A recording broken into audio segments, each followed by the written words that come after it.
A reviewer who personally tested over 30 handhelds this year confirmed something most videos won't tell you. The most expensive radio on this list is not the one with the cleanest transmit signal. One budget pick under $70 actually beat radios costing 10 times more in a real spectrum analyzer test.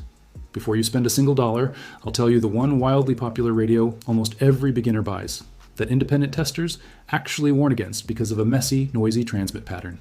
I'm also giving you one buying tip near the end that almost nobody mentions, the single spec that matters more than wattage or channel count. Stay till number 1, because the final pick might completely change your mind. Products links are in description. Number 6, FlexRadio 8000 series.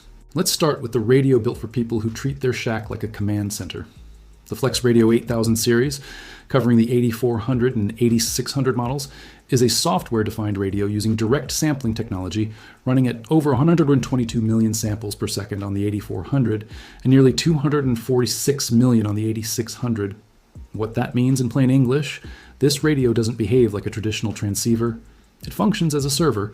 You control it through a laptop, an iPad, or even an iPhone using FlexRadio's smart SDR software.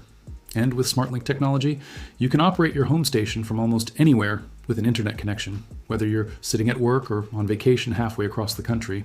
The 8600 model produces over 155 decibels of dynamic range, which puts it firmly in contest-grade territory. It supports dual independent receivers, full duplex crossband operation, and a built-in antenna tuner.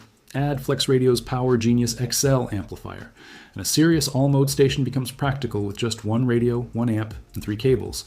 None of the usual tangle of interfaces most contesters deal with. This is not a beginner radio, and it's not meant to be. Real-world feedback from serious DXers and contesters places this in flagship category equipment, the kind of gear you see at major DX expeditions and competitive contest stations. There's also a desktop variant, the 8400M and 8600 MIR, which adds a built-in display and physical controls for operators who still want hands-on knobs instead of running everything through a screen. Who is this for? Honestly, this is for the operator who already owns 2 or 3 radios and wants the best possible HF performance paired with remote access flexibility. If you're a casual user, this is overkill, and the price tag reflects that. But if performance and remote operation are your priority, very few radios match what FlexRadio is doing here in 2026. Number 5, Kenwood TH-D75A. Now, something far more attainable, but still loaded with serious features. The Kenwood TH-D75A is priced around $739, replacing the legendary TH-D74, a radio so beloved that when it was discontinued due to a factory issue in Japan, secondhand units sold out within weeks at inflated prices, with some sellers asking double the original retail. The TH-D75A is a tri-band handheld covering 144, 220, and 430 MHz, and it supports simultaneous reception of 2 D-Star digital signals at once. That's a genuinely rare feature at this price point. It also includes reflector terminal mode, meaning you can access D-Star reflectors directly through a Windows or Android device over USB or Bluetooth. No separate hotspot device needed, which saves you $50 to $100 on accessories right away. It comes with built-in GPS, a standalone APRS digipeater function, USB Type-C for charging and data, and Bluetooth headset PTT support. Kenwood also upgraded the voice guidance system with over 770 phrases and 4 variable speed settings, genuinely useful for visually impaired operators or anyone operating while driving and needing audio confirmation instead of glancing at a screen. The build meets IP54-55 standards, so it handles rain and dust, though it's not meant for submersion like the VGC further down this list. For someone who already holds a technician or general license and wants a radio that grows with them into digital voice, APRS, and even SSB and CW reception, this is one of the most complete handhelds available this year. And it's the radio most experienced hams recommend as a long-term upgrade once you outgrow your starter unit. Number 4, Icom ID-5200. This one is fresh off Dayton Hamvention 2026, and it's already generating real buzz. The Icom ID-5200 is the successor to the long-running ID-5100, a dual-band mobile transceiver supporting both FM and D-Star digital voice on 144 and 430 MHz, designed for both vehicle installation and base station use. What sets the ID-5200 apart is the new 4.3-inch color touchscreen, a major step up from the older button and knob layout of its predecessor. It supports simultaneous dual reception across FM-FM, FM-DV, and DV-DV combinations, and it includes built-in Wi-Fi and Bluetooth for device pairing. An internal gateway function enables terminal and access point modes without extra hardware, and auto brightness adjusts the screen for visibility in direct sunlight, which matters a lot for mobile mounting on a sunny dashboard. Icom also refined the filtering system to cut down on adjacent channel noise, and the audio processing has been tuned for clearer transmit and receive quality compared to the ID-5100. The new layout makes menu navigation noticeably faster too, something longtime Icom users have been requesting for years. Here's the honest part. Because this radio just launched, independent testers haven't published full intermodulation resistance or receiver performance numbers yet, and official pricing wasn't locked at the time of filming. If you're an early adopter who likes being first, this is exciting. If you'd rather see proven performance data before spending money, consider waiting a few months for full reviews, or look at the ID-5100A, which has years of trusted field data behind it and frequently shows up on sale. Number 3, VGC VR-N76. This is where things get interesting for people who like their radio talking to their phone. The VGC VR-N76 is a dual-band handheld with full Bluetooth and GPS integration, an internal KISS and BLE TNC, and a built-in compass. It transmits up to 7 watts and pulls in airband AM along with broadcast FM. A nice bonus for situational awareness in the field, whether you're tracking aircraft traffic near an airport or just want music while you work on antenna projects. It carries an IP67 rating, meaning it survives full submersion up to 1 meter for 30 minutes. Genuinely tough for outdoor and emergency use, kayaking, hiking, or storm spotting in rough weather.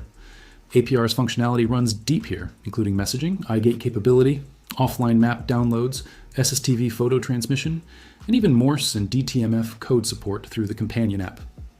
Programming is also entirely app-based, which means firmware updates and channel configuration happen wirelessly instead of requiring a programming cable and aging desktop software. Real user reviews are mostly positive. Several long-term owners report it as their most used handheld in their collection, praising the FM audio quality and smooth Android app pairing, with one owner noting they've used it for over 10 miles of continuous APRS beaconing during road trips without a single dropped packet. The honest critique that keeps coming up is that this radio is built around its companion app. If you're not already comfortable with Android devices, the learning curve is steeper than a traditional Baofeng-style radio, and iPhone users report a more limited experience overall. One reviewer compared it directly to a Yaesu VX6 and said it's not quite in that league for raw toughness, but the feature set and price point still make it a strong value pick for tech-savvy hams who want APRS tracking without spending Kenwood or Yaesu money. Number 2, Yaesu FTX-1F. Here's the radio being called the spiritual successor to the legendary FT817 and FT818, two of the most beloved portable QRP radios ever made, with a loyal following that's been waiting years for a true replacement. The Yaesu FTX-1F is priced around $1,949, a true all-mode portable transceiver covering HF, 50, 144, and 430 kHz. It runs on software-defined radio architecture with a 4.3-inch touchscreen featuring 3DSS spectrum display technology, giving a real-time, three-dimensional waterfall view of band activity that makes finding weak signals far easier than scrolling blindly through frequencies.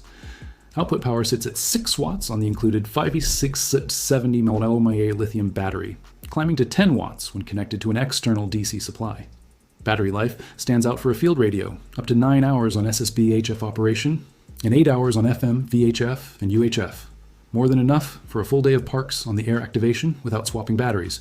It supports 2 independent receiver circuits, allowing true simultaneous dual-band operation, so you could run SSB on HF while monitoring C4FM digital traffic on VHF at the same time. A genuinely useful setup for emergency communications volunteers who need to track multiple nets at once.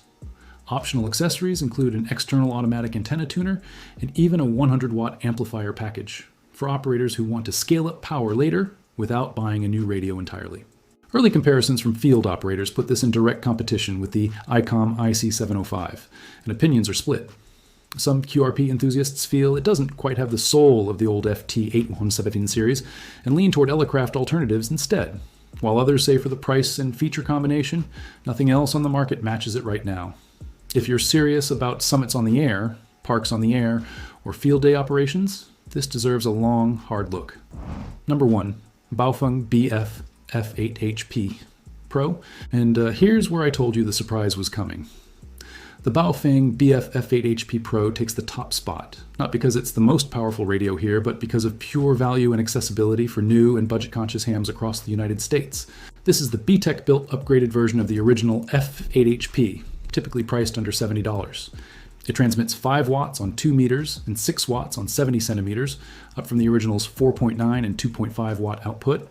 It includes GPS, no AA weather alert capability, aviation band scanning, 1,000 programmable channels, USB-C charging, and an IP54 rugged rating, enough to survive everyday outdoor use, light rain, and the occasional drop.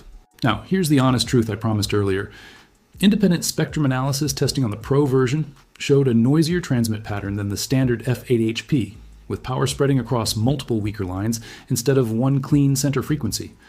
That's a real technical concern for spectral purity, and serious operators planning to use this near-sensitive equipment or in crowded RF environments should keep that in mind. But for the price, the physical build quality is noticeably better than typical entry-level Baofengs, with a sturdier belt clip and tighter overall fit and finish than the standard UV5R style radios most beginners start with. For someone studying for their technician license who just needs a reliable, affordable radio to learn on, practice programming, and get comfortable with repeaters before investing in something pricier, this remains the most recommended starter radio in America for a reason, even with that flaw. Thousands of new hams pass their exam, buy one of these as their very first radio, and only upgrade once they know exactly what features they actually need. Here's that buying tip I promised. Before you buy any handheld radio, check its actual measured transmit power and spectral cleanliness from an independent tester, not just the wattage printed on the box. Many budget radios claim higher watts than they actually produce, and a dirty transmit signal can cause real interference to other operators nearby, something that matters a lot more once you're sharing a busy local repeater. So that's your complete 2026 ham radio lineup, from the flagship FlexRadio 8000 series down to the budget-friendly Baofeng BF-F8HP Pro. Your perfect radio depends entirely on your license class, your budget, and whether you want simplicity or full digital voice capability. All product links and current prices are in the description below. If this guide helped you decide, tell me in the comments which radio you're picking, and subscribe for more honest, fact-checked buying guides every week.